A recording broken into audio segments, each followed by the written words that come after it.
अजब कुमारी का चरित्र भी बहुत सुंदर है। अजब कुमारी एक राजवंशीय नारी थी, कन्या थी। ब्रज यात्रा पर जब गई तो ब्रज में भ्रमण करते हुए जब उन्होंने श्री गोवर्धन में गिरिराज जी का दर्शन किया, श्रीनाथ जी का दर्शन किया, गिरधर लाल का दर्शन किया, दर्शन करने के बाद जब वापस लौट करके अपने स्थान पर गई तो ज्यों ज्यों अपने स्थान के समीप पहुंचे, ठाकुर जी से दूर जाएं, त्यों त्यों उनकी विरह वेदना बढ़े और उनकी विरह वेदना एक ज्वर के रूप में चढ़ती थी। वैद्य आते, बड़े बड़े हकीम आते, लेकिन कोई भी अपनी औषधि से उनके ज्वर को ठीक ना कर पाता। एक दिन उन्होंने अपने परिवार के लोगों से कहा, यह ज्वर औषधियों से ठीक नहीं होगा, ये ज्वर इन सब वैद्यों के, हकीम के क्रियाओं से ठीक नहीं होगा। बोले कैसे ठीक होगा? बोले जब तक मेरे गिरधर लाल मेरे सामने नहीं आएंगे, जब तक मुझे वो दिखेंगे नहीं, तब तक ये ज्वर ठीक नहीं होगा।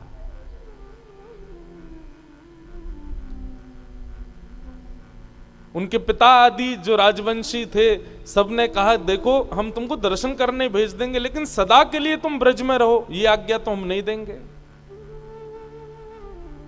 कुछ दिन के दर्शन के लिए तुम चली जाओ। और अजब कुमारी गोवर्धन पधारी और गोवर्धन आकर के वहां ठाकुर जी का दर्शन करती, 8 याम दर्शन करती, 8 बार दर्शन करती ठाकुर जी की, सुबह मंगला से रात्रि शयन तक। और जब दर्शन करने लगी तो ठीक होने लगी। एक दिन उन्होंने सब मंदिर के अधिकारियों से जाके कहा, मुझे मंदिर में कोई सेवा दे दो। आप सब सेवा करते हैं, कोई रसोई घर की, कोई कहीं की, कोई मुझे भी कोई सेवा दो। तो मंदिर के अधिकारी जी ने कहा, देखो भाई सेवा में तो केवल पुरुष आते हैं, तुम देखती हो आरती भी पुरुष ही करते हैं, श्रृंगार भी पुरुष ही करते हैं, रसोई भी पुरुष ही बनाते हैं, सब पुरुष ही करते हैं। अब तुमको हम क्या सेवा दें? तुम अपने मन से, तुम्हारे भाव में कोई सेवा हो तो ठाकुर जी के दर्शनार्थी जहां खड़े होते हैं वहीं बैठ के तुम कोई सेवा कर दिया करो, गाने की, नाचने की, बजाने की, कोई भी जो तुमको भाए। तो अजब कुमारी जो थी वो ठाकुर जी के सामने खड़ी रहती, बोली क्या सेवा करूं, क्या सेवा करूं। तब उसके मन में क्या आया कि मैं एक राजकन्या हूं और राजाओं में चौसर बहुत बढ़िया खेला जाता है। उसको चौसर खेलना आता था, चौपड़। और वो क्या करती, ठाकुर जी के आगे दर्शनार्थियों में बैठ करके चौपड़ लगा देती और चौसर सजा करके एक बार तो स्वयं चलती और फिर ठाकुर जी की बारी भी स्वयं चलती।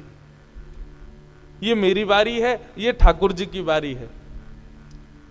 वो इतनी योग्य थी खेलने में कि वो जीतती ही थी, उसकी जीत निश्चित होती थी।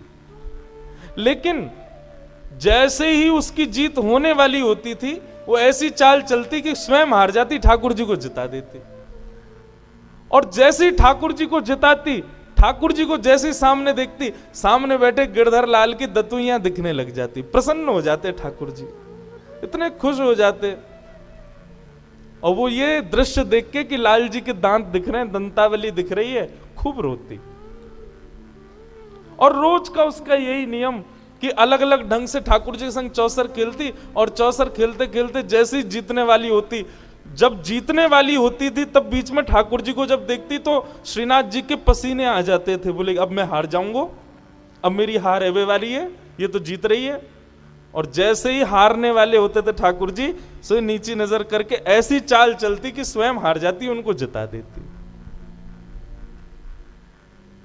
ठाकुर जी प्रसन्न हो जाते। ये दृश्य कुछ और भी वैष्णवों ने देखा कि अजब कुमारी जब ठाकुर जी के सामने चौसर खेलती है, ठाकुर जी की दंतावली का दर्शन होता है।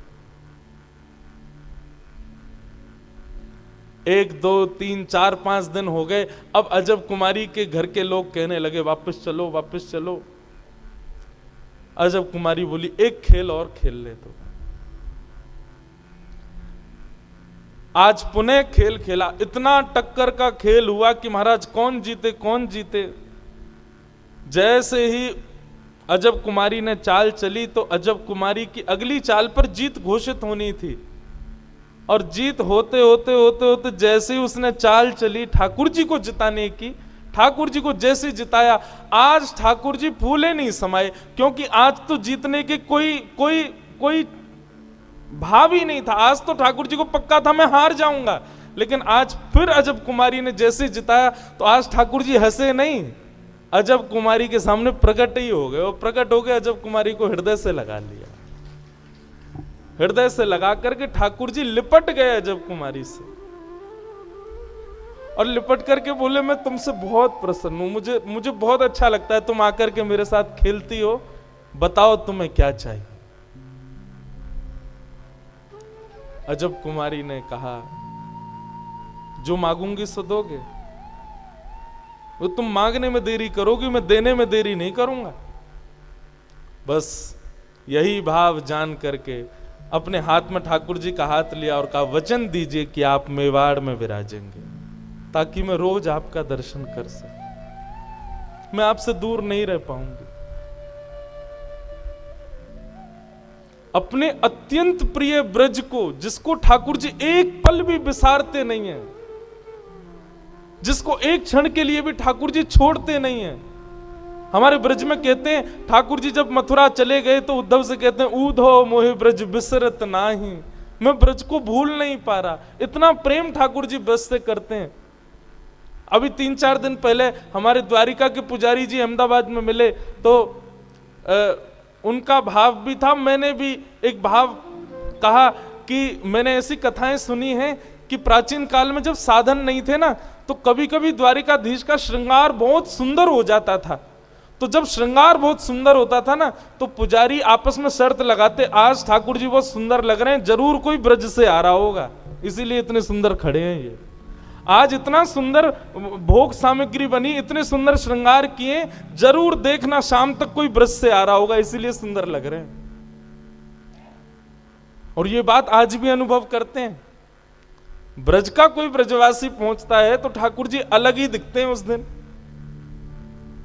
जिस ब्रज से इतना स्नेह ठाकुर जी करते हैं, जिस ब्रज में रहना ही ठाकुर जी को, आप सब जानते होंगे हमारे गोवर्धन की शिला को गिरिराज जी से बाहर ले जाना मना है, हमारे गिरिराज जी को कहीं भी बाहर पधराना मना है। क्यों? ब्रज छोड़ करके ठाकुर जी कभी नहीं जाते। लेकिन अजब कुमारी को दिए वचन को पूर्ण करने के लिए मुगलों को ठाकुर जी ने बहाना बनाया, और उसी दिन से लग गए ठाकुर जी निकलने में, और आज भी मेवाड़ की भूमि पर श्रीनाथ जी विराज रहे हैं अजब कुमारी के लिए। तो कारण दो ही हैं। तीर्थ को तीर्थ भगवान की उपस्थिति नहीं बनाती, तीर्थ को तीर्थ भक्त का भजन बनाता है। या वो तीर्थ डाकोर जी हो, या फिर वो तीर्थ हमारा नाथद्वार मेवाड़ हो। एक वैष्णव के प्रेम ने ही उनको तीर्थ बना दिया। आज जहां लाखों करोड़ों लोग जाकर के अपने पुण्य के भागी बनते हैं, प्रेम के भागी बनते हैं, भक्ति के भागी बनते हैं, ठाकुर जी की उपस्थिति से तीर्थ नहीं है, वैष्णव की वैष्णवता से तीर्थ बनता है।